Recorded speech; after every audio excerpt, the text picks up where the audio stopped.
Hey everyone, this is Chani Dannani and I welcome you all to Magnet Brains Hindi, जहां आपको जितने भी state boards हैं उसके रिस्पेक्टिव सब्जेक्ट्स के वीडियोस फ्री ऑफ कॉस्ट मिलते हैं। साथ ही साथ मैग्नेट ब्रेन्स एक ऐसा चैनल है जहां आप अपने स्कूल एजुकेशन यानी किंडरगार्टन से क्लास 12 तक की जितनी भी सब्जेक्ट्स हैं उन सब की प्रेपरेशन, उसके साथ साथ कॉम्पिटिटिव एग्जाम्स जैसे एनटीएससी, ओलंपियाड एक्सेट्रा इन सब की भी प्रेपरेशन कर सकते हो। जितने भी टॉपिक्स हैं सभी के वीडियोस अवेलेबल हैं चैनल पे, एक प्रॉपर ऑर्डर में अरेंज आपको वीडियोस मिल जाते हैं जो कि आप मैग्नेट ब्रेन्स की वेबसाइट से एक्सेस कर सकते हो।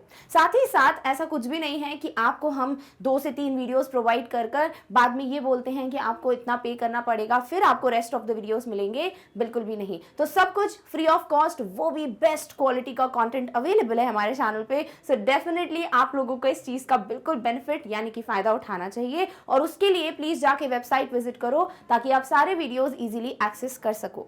और इसी तरीके से आज का हम टॉपिक बिगिन करते हैं जो कि होने वाला है फायर एंड आइज, जो पोम है जिसका हम प्रीवियस वीडियो में, इसके जस्ट पहले जो वीडियो आया था उसमें पूरा डिस्कशन कर चुके हैं। जिस वीडियो में हमने ये देखा कि फायर एंड आइज जो कि रॉबर्ट फ्रॉस्ट द्वारा लिखी गई एक बहुत ही प्यारी पोम है, कविता है, इसमें कैसे पोएट ने फायर और आइस को डिजायर और हेट्रेड से कंपेयर करते हुए ये बताया है कि अगर हम ह्यूमंस, अगर हम इंसान अपने इमोशंस को कंट्रोल नहीं करेंगे, डेफिनेटली एक दिन पूरे वर्ल्ड का एंड या फिर ह्यूमैनिटी का एंड हो जाएगा।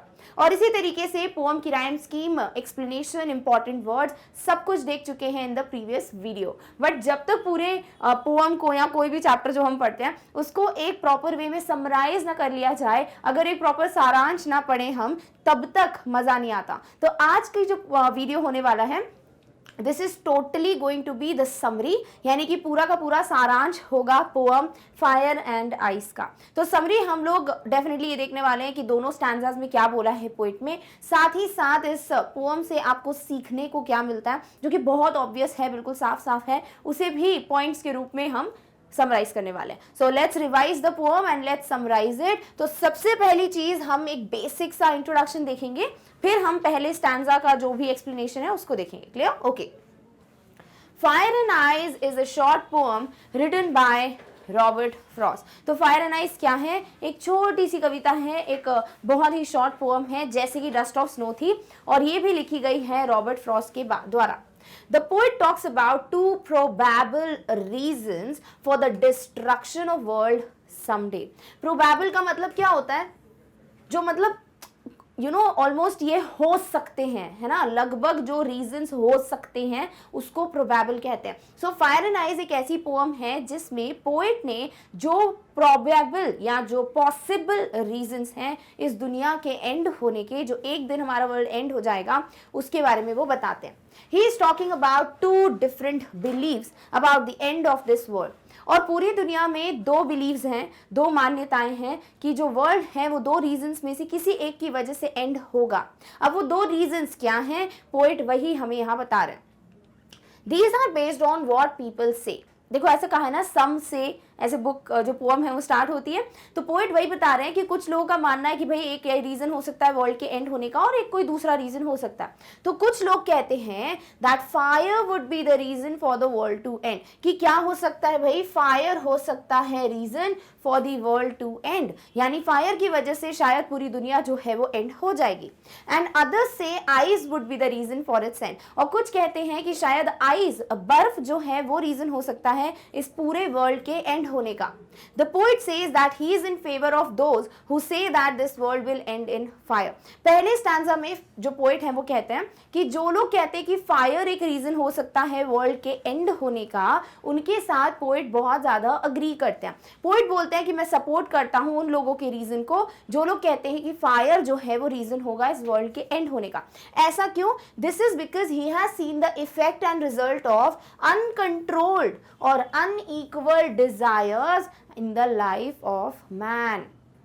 यानी पोएट ने ऐसा कहा है ना कि from those what I have tasted of desire, ऐसा पोएट कहते हैं। तो पोएट का मानना है कि जितना उन्होंने देखा है ना, उनका एक्सपीरियंस है कि एक किसी के अगर ह्यूमन में डिज़ायर्स जो हैं वो डेवलप हो जाते हैं, जो कि अनकंट्रोल्ड होते हैं, जो अनइक्वल होते हैं, लाइक डिज़ायर्स कभी ख़त्म नहीं होते हैं ना, दे आर नेवर एंडिंग। तो डिज़ायर्स जो हैं अनकंट्रोलेबल अनइक्वल डिज़ायर्स किसी भी इंसान की लाइफ में, उसका जो रिजल्ट और उसका जो इफेक्ट होता है एक ह्यूमन की लाइफ पे, वो ऑलरेडी पोएट देख चुके हैं। और उन्हीं डिजायर्स को फायर से कंपेयर करते हुए पोएट कहते हैं कि फायर जो है वो सही रीजन होगा, यानी कि डिजायर्स, ह्यूमन डिजायर्स, हमारी जो इच्छाएं होती हैं वो एक रीजन होगा जिसकी वजह से पूरी दुनिया एंड हो जाएगी। He finds that the evil desires of man are like fire in his nature. So this fire can become a big reason to destroy mankind and this world as well. तो उनको लगता है कि he finds कि जो evil desires हैं, जो negative या जो गलत इच्छाएं होती लोगों की कि मुझे ये भी चाहिए, मुझे वो भी चाहिए, तो वो evil desires इंसानों के फायर की तरह है। फायर की तरह क्यों है? Because fire can become a big reason to destroy mankind in this world as well. Because देखो, एक बार अगर फायर कहीं लग जाती है, फैलते फैलते फैलते क्या होता है, वो पूरी तरीके से अपने अंदर समेट लेती है। वो जो फ्लेम्स होती हैं, है ना, वो पूरी तरीके से सबको जला देती है। उसी तरीके से जो डिजायर्स हैं वो स्टार्ट तो होते हैं एक desire, then next desire, then next इच्छा होगी, ऐसे ऐसे करके इच्छाएं पूरी तरीके से ह्यूमन माइंड को जो है वो घेर लेती हैं। और ये कभी एंड नहीं होंगी, बट इंसान को जरूर एंड कर देती हैं, अपने वश में ले लेती हैं, अपने काबू में ले लेती हैं इच्छाएं हमको। तो वही चीज है, जैसे फायर जो है वो फैल कर स्प्रेड होकर सब कुछ एंड कर देती है, वैसे ही डिजायर्स भी स्प्रेड होकर इंसान के दिमाग को, हमारी लाइफ को और ले दे के पूरे कंप्लीट वर्ल्ड को एंड कर सकती है। तो पहले हमको यही पता चला कि ये पोएम जो है वो written by Robert Frost. In this poem two reasons, two possible या two probable reasons are told by poet, that some people say fire could be the reason for the world to end. Poet supports the people who say that fire can be the reason because poet has tasted desires or poet is experienced about the way desires can end humanity. ठीक है, and that's why poet is very very in support of, या फिर बोल सकते हैं poet agrees with the fact that fire can be the reason, यानी desires can be the reason for this world to end. Clear? So इस तरीके से ये पहला डिस्क्रिप्शन है। अब इसी को मैं हिंदी में बताती हूँ ताकि आपको याद रहे और फिर आप अपने वर्ड्स में प्लीज इसको लिखने की कोशिश करना। जहां भी आपको लगता है कि मैं कुछ अच्छे अच्छे वर्ड्स लिख सकता हूँ, प्लीज यूज करो। क्लियर? ओके, हिंदी में पढ़ते हैं इसको। Fire and eyes Robert Frost की एक छोटी सी कविता है, ठीक है, बहुत छोटी सी, 2 स्टैंजा में बहुत बड़े मीनिंग वाली कविता है। इस कविता में कवि 2 भविष्यवाणियों का उल्लेख करते हैं। प्रोबेबल रीजंस क्या होते हैं? जो हो सकते हैं वो फ्यूचर की पॉसिबिलिटी यानी भविष्यवाणियां हैं। सो इस कविता में कवि 2 भविष्यवाणियों का उल्लेख करते हैं कि दुनिया का अंत कैसे होगा, कि कैसे ये वर्ल्ड जो है वो एंड होगा। कुछ कहते हैं कि यह आग से समाप्त हो जाएगा, यानी फायर जो होगा उसकी वजह से यह समाप्त हो जाएगा, जबकि अन्य कहते हैं कि यह बर्फ यानी आइस से समाप्त होगा। कवि के अनुसार अग्नि का अर्थ है कामना, लोभ या लालच। तो यहाँ फायर जो है वो किससे लिंक किया था? डिजायर्स से।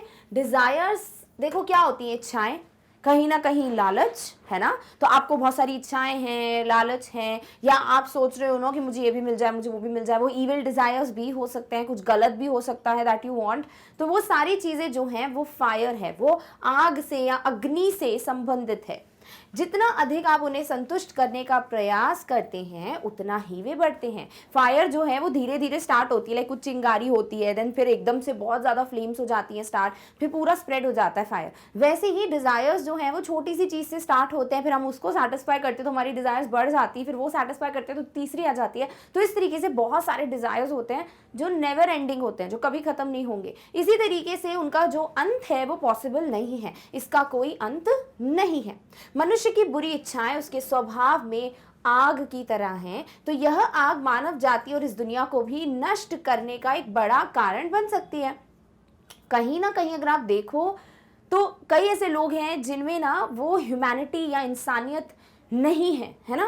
लोग जो हैं वो सिर्फ लालच में, पैसे कमाने में, अपना अपना सोचने में लगे रहते हैं। कभी कोई किसी की हेल्प करने का नहीं सोचता है, कभी किसी से अच्छे से बात करने का नहीं सोचता है। हमेशा एक नफरत या फिर एक बहुत ज़्यादा लालच, ये सारी चीज़ें होती हैं, है ना। और वही चीज़ धीरे धीरे ह्यूमैनिटी और धीरे धीरे इस वर्ल्ड को एंड बिल्कुल कर सकती है। सो वही चीज़ हमें पोएट यहाँ समझाने की कोशिश कर रहे हैं कि ये जो डिज़ायर्स हैं वो एक आग की तरह हैं, वो आप में फैलती जाती हैं और वो कभी ख़त्म नहीं होंगी। उसी तरीके से आपको अपनी इच्छा स्वभाव पर काबू पाना पड़ेगा। इच्छाएं आग की तरह तेजी से फैलती हैं और आपके पूरे जीवन को अपनी चपेट में ले लेती हैं। तो ये क्या करती हैं, जो फायर है इन गल्फ्स, खा जाती है वो एक लाइफ को, है ना, जो डिजायर्स हैं वो इनगल्फ कर जाते हैं, वो खा जाते हैं, कंज्यूम कर जाते हैं पूरे माइंड को। तो इसीलिए पहले स्टैंजा में पोइट जो है फायर को डिजायर से क्यों कंपेयर कर रहे हैं और डिजायर्स कैसे एंड कर सकते हैं वर्ल्ड को, वो हमें क्लियर हो गया। ठीक है, चलो अब सेकंड स्टैंजा की बात करेंगे जहां आइस की बात होने वाली है। On the other hand, the second belief is that even ice is enough to destroy the world. और दूसरी तरफ फिर पोइट जो है वो सोचते हैं, थोड़ा विचार विमर्श करते हैं, and then he is like कि अगर वर्ल्ड जो है वो एक बार नहीं बल्कि अगर 2 बार एंड होगा तो फिर आइस भी इक्वली वो पार रखता है या रखती है जिससे ये वर्ल्ड एंड हो सकता है। So on the other hand the second believe is even ice is enough to destroy this world. The poet compares the nature of ice to the feelings of hatred of humans with other human beings। तो कैसे जो eyes है वो भी एक reason है, कुछ लोग कहते हैं वर्ल्ड के एंड होने का, तो पोइट भी कह रहे हैं कि हाँ शायद आइस भी रीजन हो सकता है अगर वर्ल्ड 2 बार खत्म होगा। यानी फायर ज्यादा पावरफुल है बट अगर 2 बार एंड होता है तो आइस भी कम नहीं है। और आइस को कंपेयर किया है पोइट ने हेट्रेड से, नफरत से, जो एक ह्यूमन दूसरे ह्यूमन से करता है, जो इंसान दूसरे इंसानों से नफरत करते हैं, वो नफरत की जो फीलिंग है, जो भावना है, उसको आइस से कंपेयर किया है। Just as ice can numb the body with its continuous exposure, hatred can also numb our mind and thinking. Suppose अगर हम बर्फ लेते हैं और यहाँ पे रखती हूँ अभी मैं हाथ पे, स्टार्टिंग में बहुत ठंडा लगेगा बट अगर कोई हटा ही नहीं रहा है बर्फ को, रखी हुई थोड़े टाइम के बाद क्या हो जाता है, सुन्न पड़ जाता है पूरा वो एरिया या नम हो जाएगा, यानी कुछ भी फील नहीं होगा, इनसेंसिटिव हो जाएंगे हम, कुछ भी फील नहीं होगा। उसी तरीके से जो हेट्रेड है ना वो भी हमारे दिमाग को, हमारी सोचने की क्षमता को, हमारी फीलिंग्स को नम कर देती है। यहाँ हेट्रेड या नफरत जो है वो हमें बिल्कुल भी सेंसिटिव नहीं छोड़ती है, इनसेंसिटिव हो जाते हैं हम बहुत कठोर हो जाते हैं, हम बहुत पत्थर दिल हो जाते हैं। इसीलिए कहते हैं नफरत नहीं करनी चाहिए, ठीक है, बिकॉज हेट्रेड बहुत स्ट्रॉन्ग वर्ड है और उतना ही स्ट्रॉन्ग इमोशन है। तो आइस को यहाँ हेट्रेड से कंपेयर क्यों किया है, बहुत अच्छे से डिस्क्राइब किया। जैसे फायर का डिजायर से पता है ना, फायर फैलती जाती है, डिजायर भी नेवर एंडिंग है, स्प्रेड होती जाएंगे, वैसे ही आइस जो है वो नम कर देते हैं। अगर कंटिन्यूसली अगर एक ही जगह आइस रख दो वो एरिया नम हो जाएगा,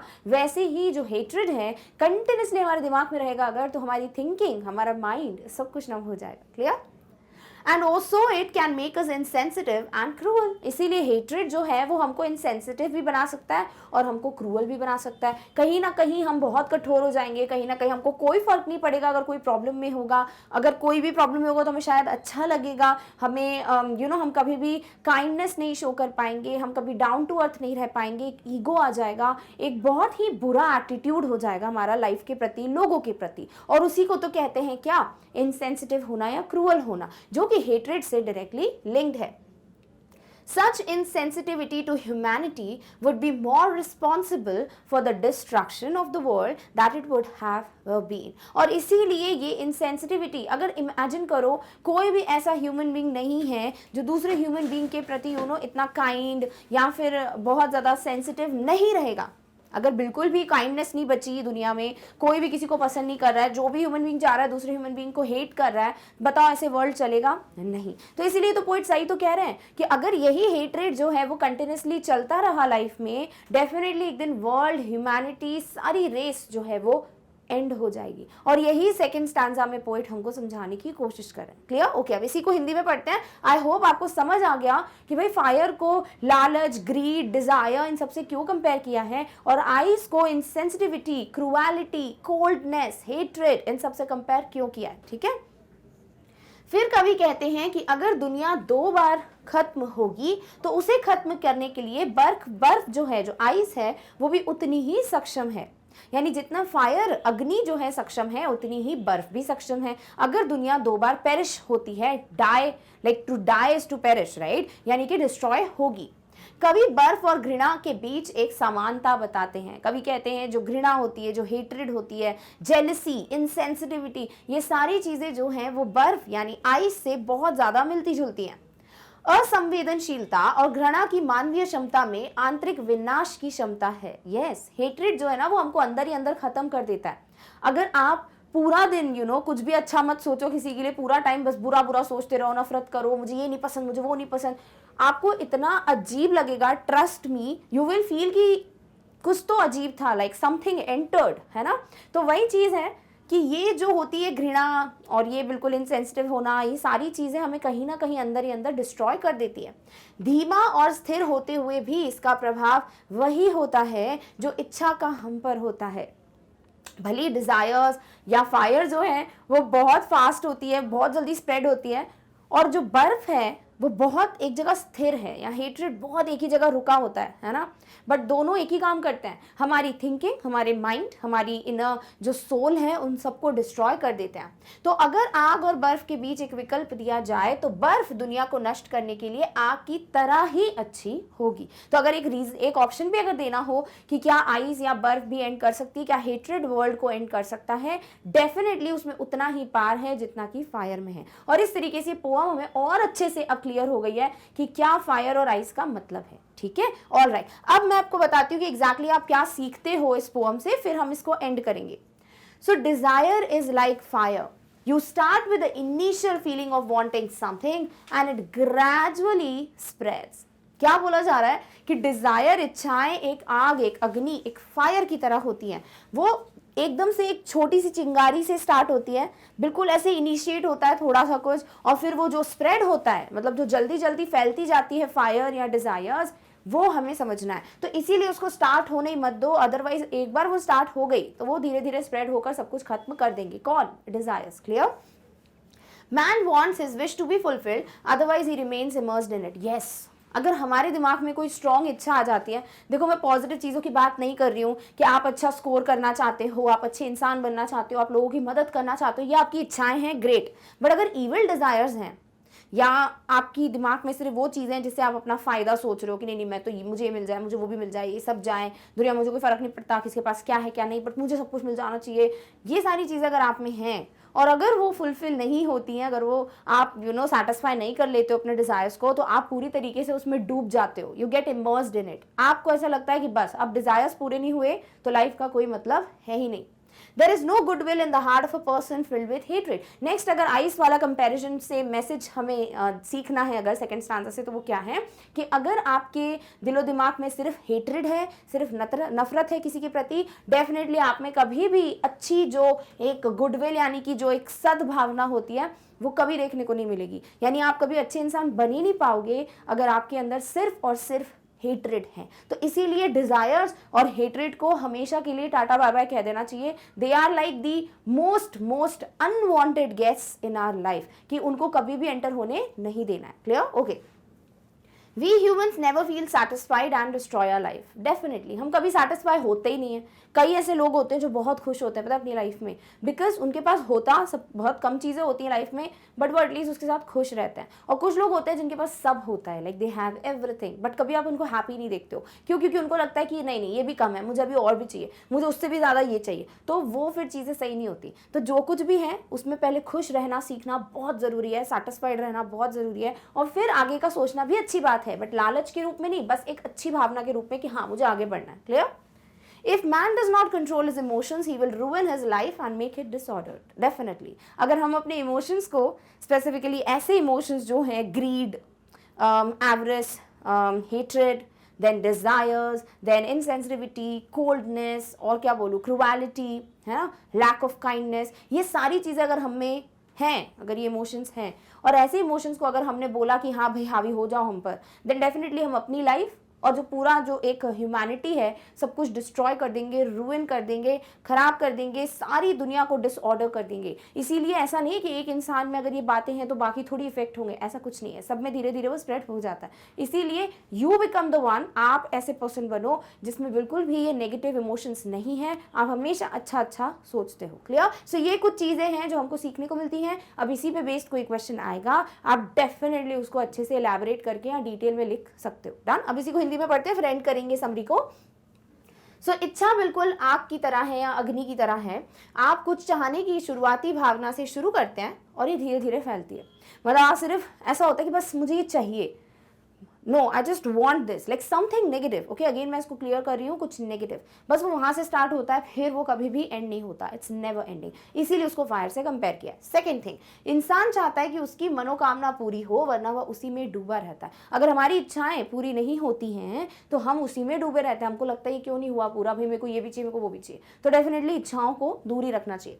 नफरत से भरे इंसान के दिल में कोई सद्भावना नहीं होती है। अगर किसी में नफरत है, अगर कोई पर्सन बहुत ज़्यादा हेट्रेड को ग्रो करने दे रहा है अपनी लाइफ में, अपनी बॉडी में, डेफिनेटली उनमें अच्छी बातें जो हैं वो कभी भी ग्रो नहीं कर पाएंगी।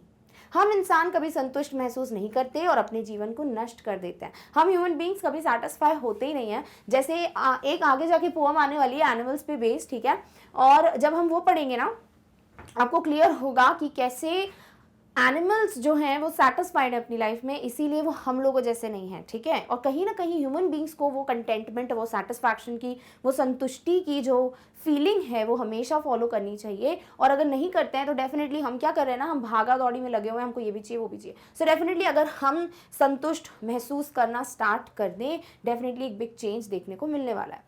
यदि मनुष्य अपनी भावनाओं को नियंत्रित नहीं करता है तो वो अपने जीवन को बर्बाद कर देगा और इसे अव्यवस्थित कर देगा। सो अगर आप नहीं चाहते हो कि आप अपनी लाइफ या कोई भी अपनी लाइफ को पूरी तरीके से डिसऑर्डर्ड कर दे, अव्यवस्थित कर दे या डिस्ट्रॉय कर दे, डेफिनेटली इमोशंस को अपने ऊपर हावी होने नहीं देना है। हमें अपने इमोशंस को कंट्रोल करना आना चाहिए। इमोशंस का मतलब रोना नहीं है, इमोशंस का मतलब ऐसे नेगेटिव इमोशंस जिनकी बात हम पूरी पोएम में कर रहे हैं। क्लियर? सो इस तरीके से आई होप आपको पूरा सारांश, पूरी समरी क्लियर हो गई है और आप दोनों लैंग्वेजेस में बहुत अच्छे से एक बोलते हैं कमांड पकड़ लिया आपने इस पोएम पे। सो कोई भी क्वेश्चन आएगा आप डेफिनेटली आंसर कर लोगे। सो इस तरीके से we are done with the summary. But yes, जैसे कि मैंने बिगनिंग में नहीं बोला था आपको कि जितने भी वीडियोज हैं मैग्नेट ब्रेन्स पे वो प्रॉपर एक ऑर्डर में अरेंज आपको मिलते हैं, ताकि आपको ज़्यादा मेहनत ना करना पड़े और आप सिर्फ क्लिक करो और आपको वीडियो मिल जाए। अब ये कैसे देखना है, वेबसाइट को कैसे एक्सेस करना है, उसके बारे में आपको मैं थोड़ा सा बता देती हूँ, फिर हम इस वीडियो को एंड करेंगे। क्लियर? ओके। सो देखिए आपको क्या करना है ना, आपको गूगल पे जाके टाइप करना है magnetbrains.com, जो कि हमारे चैनल की वेबसाइट है। जैसे ही आप टाइप करेंगे magnetbrains.com, जो सीधे आप वहाँ देख सकते हो लिखा हुआ है, आपके सामने ये पर्टिकुलर पेज जो है ना वो डिस्प्ले हो जाता है। अब इस पेज पे आप ध्यान से देखते हो तो आपको 100% फ्री ऑनलाइन एजुकेशन मिलती है, यानी एक भी वीडियो नहीं है जिसके लिए हम आपको चार्ज करते हैं। सब कुछ फ्री ऑफ कॉस्ट है, और फ्री ऑफ कॉस्ट है इसका मतलब ये नहीं कि क्वालिटी में कोई कमी है, बिल्कुल भी नहीं। 100% फ्री है और 100% गुड क्वालिटी का कंटेंट है। सो डेफिनेटली आपको जाके चेक करना चाहिए। जो भी वीडियोस आप पढ़ना चाहते हैं या फिर आपके कोई फ्रेंड्स हैं, भाई बहन है जो कि प्रिपरेशन कर रहे हैं, डेफिनेटली शेयर करो चैनल के बारे में उनसे। क्लियर? अब आपको करना क्या है, जैसे आप वेबसाइट पे जाते हो ना, आपके सामने एक सर्च बार तो होता ही, अगर आपको कुछ सर्च करना है आप डायरेक्टली देख सकते हो, अदरवाइज आपके पास एक प्रॉपर ऑर्डर जो है वो मिल जाता है। जैसे अगर आप सीबीएसई इंग्लिश मीडियम को बिलोंग करते हैं और आपको कोई भी क्लास का कोई भी सब्जेक्ट प्रिपेयर करना है, आप क्लिक करोगे, आपके सामने पूरे सब्जेक्ट्स की लिस्ट आ जाती है, जो क्लिक करके आप डेफिनेटली वीडियोस तक पहुंच सकते हो। सिमिलरली अगर आपको एनटीएससी की प्रिपरेशन करनी है, आपको ओलंपियाड की प्रिपरेशन करनी है, सारे वीडियोस अवेलेबल हैं इन दोनों कॉलम्स में, तो आप किसी पे भी क्लिक करो, अगेन आपके सामने सब्जेक्ट्स की लिस्ट आ जाएगी। अब इसी तरीके से क्यों ना हम एक डेमो देख लें, एक आपको मैं एग्जाम्पल दे देती हूं ताकि आप बाकी में भी वही स्टेप्स फॉलो कर सको। तो क्या करो, सीबीएसई और स्टेट बोर्ड्स हिंदी मीडियम, आपको अगर ये ओपन करके देखना है कि आप कौन कौन से सब्जेक्ट्स प्रिपेयर कर सकते हो, तो इस पर क्लिक करो। जैसे क्लिक करोगे ना, आपके सामने सारे सब्जेक्ट्स की लिस्ट जो है वो डिस्प्ले हो जाएगी। अब उस लिस्ट पे या उस सब्जेक्ट पे क्लिक करो जिसके टॉपिक्स की लिस्ट आप देखना चाहते हो। जैसे अगर आपको पढ़ना है फर्स्ट फ्लाइट सामान्य अंग्रेजी, यानी कि आपको जो ये जनरल इंग्लिश की बुक के टॉपिक्स देखने हैं, क्या करो ना, इस पे क्लिक करो। जैसे ही क्लिक करोगे आपके सामने उससे रिलेटेड जो भी टॉपिक्स होंगे जो इसमें ऐड होते जाएंगे, आप देख सकते हो। अब आप कोई भी टॉपिक पे क्लिक करके उसका वीडियो देख लीजिए। सपोज आपने क्लिक किया पाठ्यक्रम परिचय पे, यानी सिलेबस ओवरव्यू पे, तो आपके सामने उससे रिलेटेड वीडियो जो है वो प्ले होना चालू हो जाएगा, जैसे फर्स्ट फ्लाइट का overview. So this is how easy it is for you कि आप कोई भी वीडियो एक्सेस कर सकते हो बहुत ईजीली। और सेम वे में अगर आप एनटीएससी, ओलंपियाड या इंग्लिश मीडियम पे भी क्लिक करेंगे, आपके सामने सारे वीडियोस जो हैं वो प्ले होना स्टार्ट हो जाएंगे। क्लियर? सो इस तरीके से वेबसाइट विजिट करो और सारे वीडियोस से पढ़कर अपने आप को एक बेहतर स्टूडेंट बना लो। डन? ओके। सो इस तरीके से हम आ चुके हैं इस वीडियो के अंत में, जहां हमने फायर एंड आइस की जो समरी है, जो सारांश है, उसको बहुत अच्छे से डिस्कस कर लिया है। अब अगले वीडियो में बचते हैं भाई इसके एनसीईआरटी के क्वेश्चंस, जो कि आपको डेफिनेटली मिल जाएंगे इन द नेक्स्ट वीडियो। सो इस तरीके से हम आ चुके हैं इस वीडियो के अंत में। बट आपको अगर लगता है कि वीडियो आपके लिए फायदेमंद था, आपने डेफिनेटली कुछ ना कुछ सीखा, देन प्लीज जाके इस वीडियो को लाइक करो, इस वीडियो को और इस चैनल के बारे में जितने लोगों से हो सकता है उनसे शेयर करो, साथ ही साथ जाके सब्सक्राइब करो चैनल को अगर कोई अपडेट मिस नहीं करना चाहते हो। सो इस तरीके से do not forget to like, share and subscribe. And yes, हम आ चुके हैं इस वीडियो के अंत में, बट अगले वीडियो में हम जल्दी मिलेंगे अगले टॉपिक के साथ। तब तक खुद का और सबका ध्यान रखिए। Thank you so much for watching. Bye.